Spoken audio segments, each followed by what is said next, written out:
Have you ever felt inadequate because of your flaws? Then this story from the garden is ripe for you. Picture a small village in a rural area. In this village, there lived an elderly woman. Her livelihood? She carried water from the river to her home using 2 large pots. Every day, like clockwork, she would walk to the river, fill her pots with water, and trudge back to her village. But here's the twist. One of her pots had a crack in it. This crack, as small as it was, caused the pot to leak water all along the way back home. By the time they reached the village, the cracked pot was only half full, while the other pot, perfectly intact, carried a full load of water. This routine continued day after day, year after year. The cracked pot, witnessing its seemingly futile effort of carrying water, began to feel miserable and useless. Years passed, and the pot with the crack felt increasingly miserable and useless.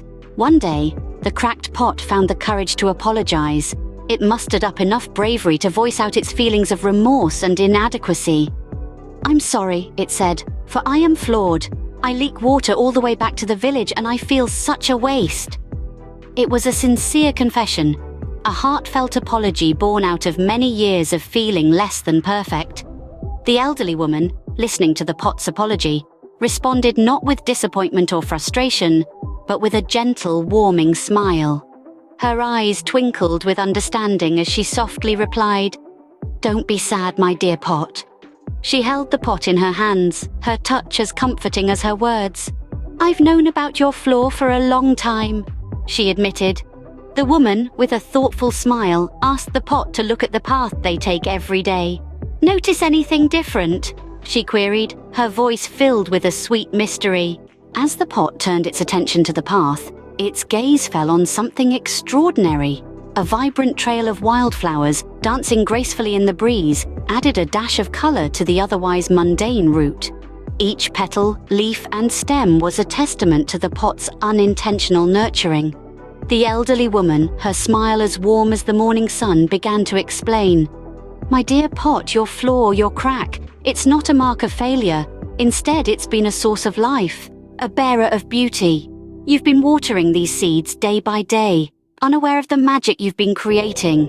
Her words painted a picture, turning the leak into a gentle, life-giving stream. The pot, once a symbol of imperfection, was now a vessel of unexpected beauty. In its imperfection, the cracked pot had unknowingly fulfilled a beautiful purpose. The story of the broken pot carries an important lesson for us all. This simple yet powerful tale from a small village speaks volumes about the value of perceived flaws and imperfections. It narrates the journey of an elderly woman and her 2 pots, one of which, despite being cracked, created a trail of beauty on their daily path. The pot, initially feeling inadequate because of its flaw, unknowingly nurtured a vibrant array of wildflowers, transforming an ordinary path into a picturesque journey. This story teaches us to embrace our imperfections, as they may serve a greater purpose unknown to us. It urges us to remember that our perceived limitations do not define our worth or our ability to make a difference. Each one of us, with our unique set of flaws and strengths, can make a positive impact, just like the cracked pot. So, let's embrace our individuality and uniqueness. Just like the cracked pot, we all have the potential to create beauty and make a positive impact, even if we feel imperfect or inadequate at times. Thank you for watching. Please like, share, subscribe, and remember to water your garden.